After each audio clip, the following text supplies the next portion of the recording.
வணக்கம். தமிழகம், புதுவை மற்றும் காரைக்கால் பகுதிகளுக்கான தினசரி வானிலை அறிக்கை. இன்று தமிழகத்தில் ஓரிரு இடங்களில் மழை பெய்துள்ளது. புதுச்சேரி மற்றும் காரைக்கால் பகுதிகளில் வறண்ட வானிலை நிலவியது. இன்று அதிகபட்சமாக நீலகிரி மாவட்டம் பந்தலூர் தாலுகா அலுவலகத்தில் 3 சென்டிமீட்டர் மழை பதிவாகியுள்ளது. நீலகிரி மாவட்டம் விண்ட்வர்த் எஸ்டேட்டில் 2 சென்டிமீட்டரும், நீலகிரி மாவட்டம் அவலாஞ்சி, செருமுள்ளி, உட்பிரையர் எஸ்டேட், கோயம்புத்தூர் மாவட்டம் சின்னக்கல்லார் தலா 1 சென்டிமீட்டர் மழை பதிவாகியுள்ளது. இன்று அதிகபட்ச வெப்பநிலை மதுரை விமான நிலையத்தில் 39.2 டிகிரி செல்சியஸாகவும், குறைந்தபட்ச வெப்பநிலை ஈரோட்டில் 19.4 டிகிரி செல்சியஸாகவும் பதிவாகியுள்ளது. மேற்கு திசை காற்றின் வேக மாறுபாடு காரணமாக இன்று தமிழகத்தில் ஒரு சில இடங்களிலும், புதுவை மற்றும் காரைக்கால் பகுதிகளிலும் இடி மின்னலுடன் கூடிய லேசானது முதல் மிதமான மழை பெய்யக்கூடும். நாளை மற்றும் நாளைய மறுதினம் தமிழகத்தில் ஒரு சில இடங்களிலும், புதுவை மற்றும் காரைக்கால் பகுதிகளிலும் இடி மின்னலுடன் கூடிய லேசானது முதல் மிதமான மழை பெய்யக்கூடும். சென்னையை பொறுத்தவரை அடுத்த 24 மணி நேரத்திற்கு வானம் ஓரளவு மேகமூட்டத்துடன் காணப்படும். நகரின் ஒரு சில பகுதிகளில் இடி மின்னலுடன் கூடிய லேசானது முதல் மிதமான மழை பெய்ய வாய்ப்புள்ளது. அதிகபட்ச வெப்பநிலை 35 36 டிகிரி செல்சியஸை ஒட்டியும், குறைந்தபட்ச வெப்பநிலை 27 28 டிகிரி செல்சியஸை ஒட்டியும் இருக்கக்கூடும். மீனவர்களுக்கான எச்சரிக்கை. தமிழக கடலோர பகுதிகள்.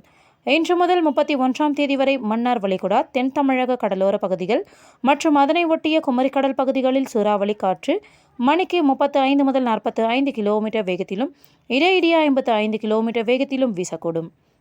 வங்கக்கடல் பகுதிகள். இன்று மற்றும் நாளை தென்மேற்கு மற்றும் அதனை ஒட்டிய தென்கிழக்கு வங்கக்கடல் பகுதிகள், மத்திய வங்கக்கடல் மற்றும் வடக்கு அந்தமான் கடல் பகுதிகளில் சூறாவளி காற்று மணிக்கு 35 முதல் 45 கிலோமீட்டர் வேகத்திலும், இடையிடையே 55 கிலோமீட்டர் வேகத்திலும் வீசக்கூடும். ஆகஸ்ட் 29ஆம் தேதியன்று மத்திய வங்கக்கடல் பகுதிகளில் சூறாவளி காற்று மணிக்கு 45 முதல் 55 கிலோமீட்டர் வேகத்திலும், இடையிடையே 65 கிலோமீட்டர் வேகத்திலும் வீசக்கூடும். தெற்கு வங்கக்கடல் மற்றும் வடக்கு வங்கக்கடலின் தெற்கு பகுதிகள் மற்றும் வடக்கு அந்தமான் கடல் பகுதிகளில் சூறாவளி காற்று மணிக்கு 35 முதல் 45 கிலோமீட்டர் வேகத்திலும், இடையிடையே 55 கிலோமீட்டர் வேகத்திலும் வீசக்கூடும்.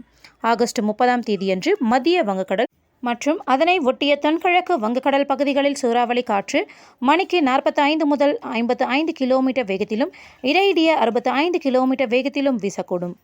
வடக்கு ஆந்திர கடலோர பகுதிகள், தெற்கு வங்கக்கடல், வடமேற்கு வங்கக்கடல் மற்றும் அதனை ஒட்டிய வடகிழக்கு வங்கக்கடல் மற்றும் வடக்கு அந்தமான் கடல் பகுதிகளில் சூறாவளி காற்று மணிக்கு 35 முதல் 45 கிலோமீட்டர் வேகத்திலும், இடையிடையே 55 கிலோமீட்டர் வேகத்திலும் வீசக்கூடும். ஆகஸ்ட் 31ஆம் தேதியன்று மத்திய வங்கக்கடல் பகுதிகளில் சூறாவளி காற்று மணிக்கு 45 முதல் 55 கிலோமீட்டர் வேகத்திலும், இடையிடையே 65 கிலோமீட்டர் வேகத்திலும் வீசக்கூடும். வடக்கு ஆந்திர கடலோர பகுதிகள், தெற்கு வங்கக்கடல், வடமேற்கு வங்கக்கடல் மற்றும் அதனை ஒட்டிய வடகிழக்கு வங்கக்கடல் மற்றும் வடக்கு அந்தமான் கடல் பகுதிகளில் சூறாவளி காற்று மணிக்கு 35 முதல் 45 கிலோமீட்டர் வேகத்திலும், இடையிடையே 55 கிலோமீட்டர் வேகத்திலும் வீசக்கூடும். அரபிக்கடல் பகுதிகள். இன்று மற்றும் நாளை வடகிழக்கு அரபிக்கடல், அதனை ஒட்டிய வடமேற்கு அரபிக்கடல் மற்றும் அதனை ஒட்டிய மத்திய கிழக்கு அரபிக்கடல் பகுதிகளில் சூறாவளி காற்று மணிக்கு 45 முதல் 55 கிலோமீட்டர் வேகத்திலும், இடையிடையே 65 கிலோமீட்டர் வேகத்திலும் வீசக்கூடும். கர்நாடக கடலோர பகுதிகள் மற்றும் அதனை ஒட்டிய மத்திய கிழக்கு வங்கக்கடல் பகுதிகள் சூறாவளி காற்று மணிக்கு 35 முதல் 45 கிலோமீட்டர் வேகத்திலும், இடையிடையே 55 கிலோமீட்டர் வேகத்திலும் வீசக்கூடும்.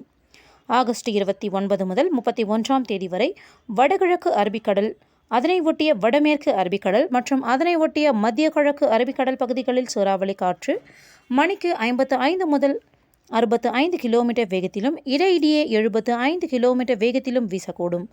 மத்திய அரபிக்கடல் பகுதிகளில் சூறாவளி காற்று மணிக்கு 45 முதல் 55 கிலோமீட்டர் வேகத்திலும், இடையிடையே 65 கிலோமீட்டர் வேகத்திலும் வீசக்கூடும்.